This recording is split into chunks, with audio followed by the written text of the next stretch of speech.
Hello all of you, welcome to my channel. So आज मैं सबसे बड़ी क्वेरी का सल्यूशन लेकर आई हूँ इस वीडियो के साथ। तो मोस्टली बच्चों को मैथ में तो प्रॉब्लम आती ही है, पर मैथ में भी अगर हम लोग कंसिडर करें तो ज्योमेट्री में प्रूव दैट के क्वेश्चन में सबको बहुत ही प्रॉब्लम होती है। Even when I was in 10th मुझे भी प्रूव दैट के क्वेश्चंस में प्रॉब्लम आती थी, डिफिकल्टीज आती थी।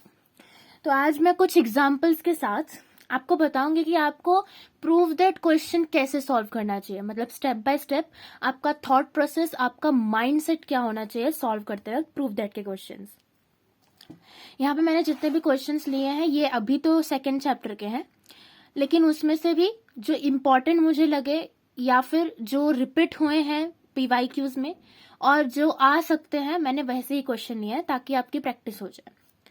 तो ये जो फर्स्ट क्वेश्चन है ये आपके ज्योमेट्री के सेकेंड चैप्टर पाइथागोरस थ्योरम में 2.1 का 9th क्वेश्चन है, जिसमें कह रहे हैं in the figure 2.22 m is the mid point of QR, angle PRQ is equal to 90 degree. Prove that PQ square is equal to 4PM square minus 3PR square. तो यहाँ पे ये डायग्राम आप देख सकते हैं कि इस ट्राइंगल में आपको कहा है कि M जो है वो RQ का मिड पॉइंट है। अब मिड पॉइंट आपको पता ही है, मिड पॉइंट मतलब एक ऐसा पॉइंट जो उस लाइन को दो इक्वल पार्ट में डिवाइड कर दे। तो जब भी आपको कुछ प्रूव दैट के क्वेश्चन आते हैं ना, तो आपको गिवन पहले लिखना चाहिए, जिससे आपको एक क्लैरिटी मिलती है कि आपको दिया क्या है क्वेश्चन में, और एग्जामिनर चेक करते वक्त उसके ऊपर भी एक अच्छा इंप्रेशन पड़ता है। तो हमें गिवन में सबसे पहले हमें दिख रहा है कि M is the mid point of QR। तो अगर M मिड पॉइंट है QR का, इसका मतलब क्या है कि RM is equal to MQ। तो मैंने गिवन में वही लिखा है कि RM is equal to MQ। साथ में जब भी मिड पॉइंट ऐसा कोई कॉन्सेप्ट है या फिर ये वर्ड आ जाए, तो आपको ये हमेशा अपने माइंड में क्लियर रखना है कि जब मिड पॉइंट आता है तो वो पूरे लाइन को हाफ में डिवाइड कर, मतलब जो उसका हाफ पार्ट है वो पूरे का हाफ हो जाता है। तो इसका मतलब ये हुआ कि RM is equal to MQ is equal to RQ upon 2। मतलब RM जो है वो पूरे लाइन का हाफ है और MQ भी पूरे लाइन का हाफ है। तो मैंने ये गिवन में लिख दिया है। अब angle PRQ is equal to 90 degree आप ये भी गिवन में लिख सकते हैं, लेकिन इसका मुझे कोई अभी मतलब ऐसा कोई स्पेसिफिक यूज नहीं दिखा या फिर हम लोग उससे कुछ डिराइव नहीं कर सकते, इसलिए मैंने गिवन में नहीं लिखा है। अब प्रूव हमें ये स्टेटमेंट करना है, ये वाला। तो देखो, जब भी हमें कोई स्टेटमेंट प्रूव करना रहता है ना, तो हमारा माइंडसेट ये होना चाहिए कि हमें पहले पूरे स्टेटमेंट पे नहीं ध्यान देना है, हमें उस पूरे लंबे बड़े सेंटेंस को छोटे छोटे पार्ट्स में डिवाइड करना है। अब ये इतना बड़ा स्टेटमेंट है कि PQ square is equal to 4PM square minus 3PR square. अब मैं इसको छोटे छोटे पार्ट्स में डिवाइड करूंगी, PQ square, 4PM square, 3PR square. अब मेरा माइंडसेट ये नहीं है कि मैं पूरा सेंटेंस लाऊं, अब मेरा माइंडसेट ये होगा कि मैं पहले उसके छोटे छोटे पार्ट्स को अपने सोल्यूशन में ले आऊं। तो अब मेरा पहला माइंडसेट या फिर पहला गोल होगा कि मैं PQ स्क्वायर को अपने सोल्यूशन में लाऊं। अब मैं इस डायग्राम को देखूंगी, PQ का स्क्वायर मुझको चाहिए, मतलब इसका मुझे स्क्वायर चाहिए। अब यहाँ पे हमें दिख रहा है कि 90 डिग्री है, यानी एक राइट एंगल ट्राइंगल है। अब राइट एंगल ट्राइंगल है तो हमको पता है कि पाइथागोरस थ्योरम से अगर हम लोग इसमें पाइथागोरस थ्योरम लगाएंगे इस ट्राइंगल में, तो ये हाइपोटेनस होगा और हमें PQ स्क्वायर ऑटोमेटिकली मिल जाएगा। तो हमारा जो पहला छोटा पार्ट था वो हमें मिल जाएगा। तो हमें भी यही करना है एग्जैक्टली। तो हम क्या करेंगे, मैंने इधर लिखा है कि इन ट्राइंगल PRQ या फिर PQR, जो भी आप लिख सकते हैं कुछ भी, by Pythagoras theorem PQ square is equal to PR square plus RQ square. मैंने सिंपली सिर्फ और सिर्फ पाइथागोरस थ्योरम लगाया है, कोई मैंने रॉकेट साइंस नहीं यूज किया है। फिर मेरा PQ स्क्वायर आ गया। अब मैं दूसरे छोटे पार्ट की तरफ बढ़ूंगी। दूसरा छोटा पार्ट है 4PM स्क्वायर। अब देखो यहाँ पे कोई भी नंबरिंग नहीं है, तो इसलिए हम लोग 4 डायरेक्टली डिराइव नहीं कर सकते हैं। तो 4 को अभी हम लोग साइड में रखेंगे थोड़ी देर। अभी हमारा मेन जो गोल होगा वो होगा कि हम PM स्क्वायर को अपने सोल्यूशन में लाएं। अब मैं देखूंगी PM कहाँ है, PM ये है, मुझे चाहिए PM स्क्वायर। हम अभी इस डायग्राम को बहुत ध्यान से देखेंगे तो हमें दिख रहा है कि अगर मैं इस ट्रायंगल को यूज करूंगी तो पीएम स्क्वायर मुझे नहीं मिलेगा, मैं इस पूरे बड़े ट्रायंगल को यूज करूंगी तब भी पीएम स्क्वायर मुझे नहीं मिलेगा, पीएम मीडियन बन जाएगा, उसका स्क्वायर नहीं मिलेगा। अगर मैं इस वाले ट्रायंगल को यूज कर रही हूं तो मुझे पीएम स्क्वायर मिल जाएगा। किससे? पाइथागोरस थ्योरम अगेन हमें लगाना पड़ेगा क्योंकि ये राइट एंगल ट्रायंगल है छोटा वाला। तो मैंने लिखा इन ट्रायंगल पीआरएम। देखो यहाँ पे हमने अलग ट्रायंगल में पाइथागोरस थ्योरम लगाया, यहाँ पे हमने अलग ट्रायंगल में पाइथागोरस थ्योरम लगाया।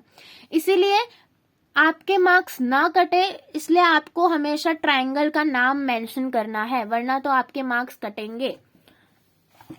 तो मैंने लिखा है triangle PRM by Pythagoras theorem PM square is equal to PR square plus RM square. अब देखो हमें पीएम स्क्वायर फिर से मिल गया। अब हमारा जो हमने साइड में रखा था 4 को, हमने 4 को साइड में रखा था, अब हमें 4 को अपने दिमाग के सेंटर में लाना पड़ेगा। अब हम लोग अपने दिमाग चलाएंगे कि हम लोग 4 कहां से ला सकते हैं। मैंने देखा कि डायग्राम में नंबरिंग नहीं है, तो अब मैं क्वेश्चन ध्यान से पढ़ूंगी। क्वेश्चन ध्यान से पढ़ने के बाद अगर हमें क्वेश्चन से भी कोई इनपुट नहीं मिल रहा है तो हम लोग गिवन चेक करेंगे। गिवन में हमें दिख रहा है कि R M is equal to M Q is equal to R Q upon 2। तो हमें इधर एक नंबर दिख रहा है, हाँ जरूर 4 नहीं है लेकिन नंबर तो है। तो हमारा माइंडसेट होना चाहिए कि हम कहीं से तो कहीं, मतलब कैसे ना कैसे करके इस आर क्यू अपॉन 2 को इस पूरे इक्वेशन में लाएं।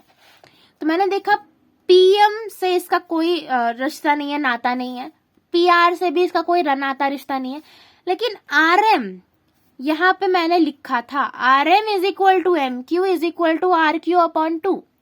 अब बच्चों का क्वेश्चन होगा कि हमें एम क्यू इधर लिखना है कि आर क्यू अपॉन 2, क्योंकि आर एम दोनों को इक्वल है। तो हमें चाहिए क्या? हमें हमेशा जो प्रूव करना है उसको अपने आंखों के सामने रखना है। हमें चाहिए 4 पीएम स्क्वायर, यानी हमें एक नंबर चाहिए। तो हम लोग देखो अभी अगर हम लोग इसका स्क्वायर करेंगे, क्योंकि यहाँ पे आर एम का स्क्वायर है, तो 2 का स्क्वायर 4 आ जाएगा। तो मतलब हमें एम क्यू नहीं लेना है, हमें आर क्यू अपॉन 2 लेना है। मैं पुट करूंगी कि PM square is equal to P R square plus R M की जगह मैं आर क्यू अपॉन 2 लिखूंगी। आर क्यू अपॉन 2 का स्क्वायर देना मत भूलना। अब मुझे इसका रीजन भी देना पड़ेगा, क्योंकि रीजनिंग अगर हम लोग नहीं देंगे ना तो हाफ मार्क्स 1 मार्क्स कट सकते हैं। तो मैंने रीजनिंग दिया गिवन में, कि गिवन में हमने लिखा था ऑलरेडी।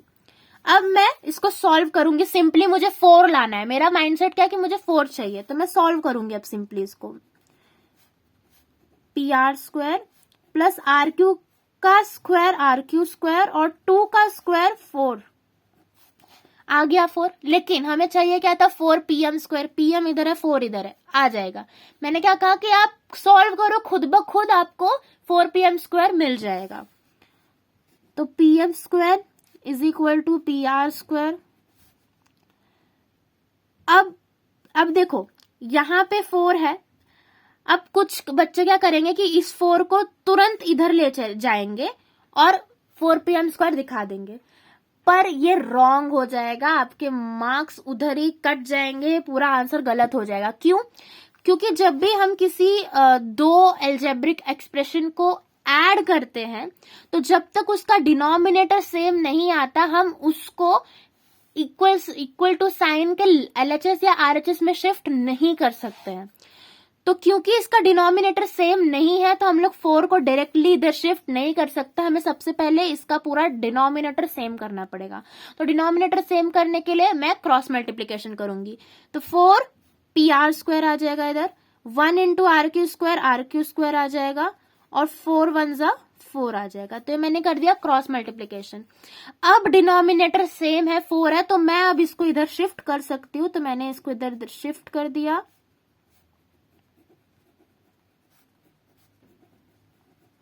और देखो हमारा 4 पीएम स्क्वायर आ गया।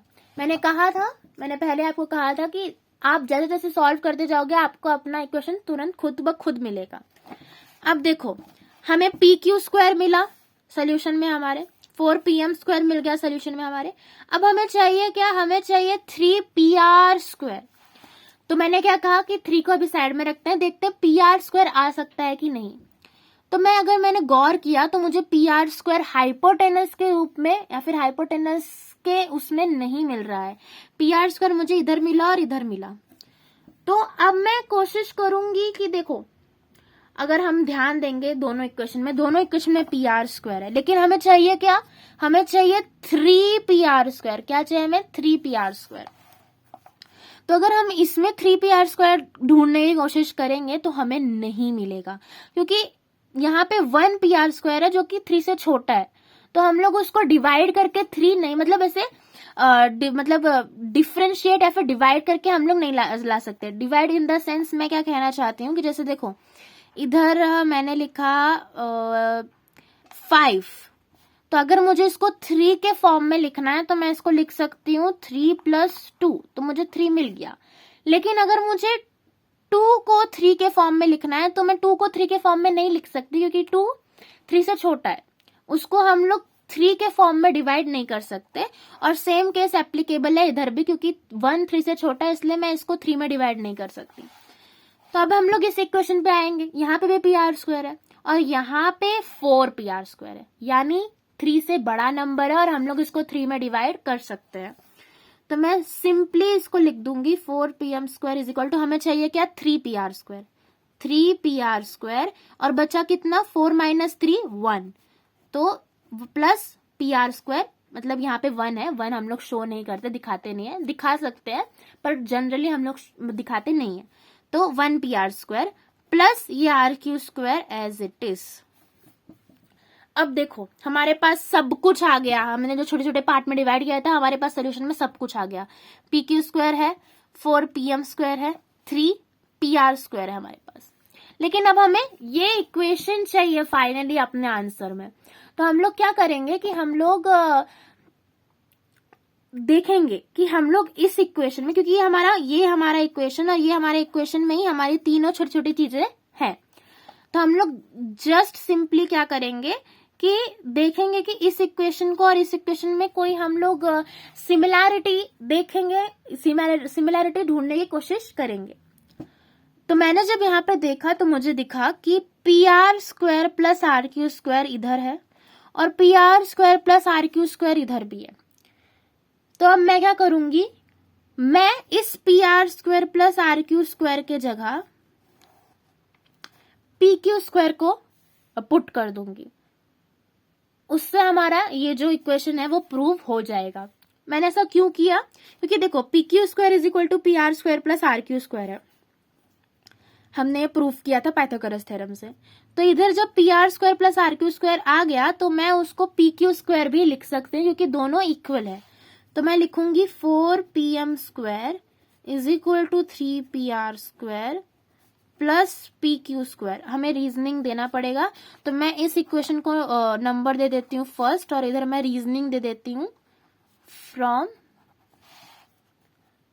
मैंने इस इक्वेशन को नंबर दिया फर्स्ट और मैंने रीजनिंग दिया फ्रॉम फर्स्ट। अब देखो ये हमारा इक्वेशन आ गया। अब हमें सिर्फ रीअरेंज करना है। हमें चाहिए क्या था, PQ² is equal to 4PM² minus 3PR², और हमें मिला क्या है, 4PM² is equal to 3PR² plus PQ²। तो डिजायर्ड इक्वेशन जो हमारा था वो ऊपर चला गया है, तो मैं एक और बार फिर से लिख देती हूँ। डिजायर्ड इक्वेशन हमारा था PQ² is equal to 4PM² minus 3PR², और हमें मिला ये है। तो हमें सिर्फ रीअरेंज करना है, PQ² हमें एक साइड में ही रखना है और इसको 3PR² को मैं इधर शिफ्ट कर दूंगी, तो हमें इससे इधर मिल जाएगा PQ² is equal to 4PM² minus 3PR², hence proved. और ये हमारा प्रूफ आ गया। तो हमने इस टेक्स्ट बुक में इस क्वेश्चन के ऊपर स्टार किया है, तो मतलब मोस्टली बच्चे सोचेंगे कि हार्ड क्वेश्चन है, पर ये हार्ड नहीं है।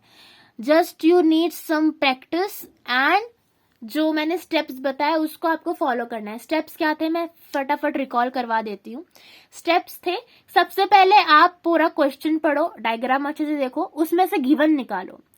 गिवन जैसे अगर मिड पॉइंट दिया है तो इक्वल, गिवन में लिखो इक्वल टू, हाफ के फॉर्म में उसको लिख के रख दो। काम आएगा नहीं आएगा वो बाद की बात है, पर आप लिख के रख दो। गिवन आपने निकाल दिया तो सॉल्यूशन में आपका एम आप ये मत रखो कि आपको पूरा ये इक्वेशन ही प्रूव करना है। उस इक्वेशन को छोटे छोटे पार्ट में डिवाइड करो, देन उस छोटे छोटे पार्ट को धीरे धीरे सॉल्यूशन में लाओ through the diagram, through the given part. और लास्ट में आप जब उसको सॉल्व करोगे, कैलकुलेशन करोगे, एल्जेब्रिक फॉर्म में उसको सॉल्व करोगे, तो ऑटोमेटिकली आपका जो प्रूफ है वो आ जाएगा। बस आपको ये ध्यान में रखना है कि आप अगर आप आगे सॉल्व कर रहे हो तो आप पीछे का मत भूलो। जैसे यहाँ पे अगर मैं इधर ही में अटक जाती, अगर मैं पीछे का ये चीज नहीं देखती, तो आप अगर देख रहे हो कि अब आगे नहीं हो सकता है कुछ, तो आप पीछे की चीज देखो कि पीछे से मैं कुछ का सिमिलैरिटी बिठा सकती हूँ, और ऑटोमेटिकली आपका प्रूफ आ जाएगा। तो that's it for today's video. मैं एक्चुअली एक और एग्जाम्पल सॉल्व करवाना चाहती थी, पर ये वीडियो ये बहुत लंबी हो गई है, अराउंड 16 to 17 मिनट्स की। तो अगर आपको चाहिए एक और प्रूफ के क्वेश्चन का वीडियो तो मैं जरूर लाऊंगी, जस्ट कमेंट इट डाउन। और वो भी प्रूफ का क्वेश्चन सेकंड चैप्टर से ही होगा, या फिर अगर आपको सर्कल चैप्टर से कोई प्रूफ दैट का क्वेश्चन चाहिए तो आप कमेंट कर सकते हैं। ट्रिग्नोमेट्री में भी अगर आपको कोई प्रॉब्लम आ रहा है तो प्लीज कमेंट इट डाउन।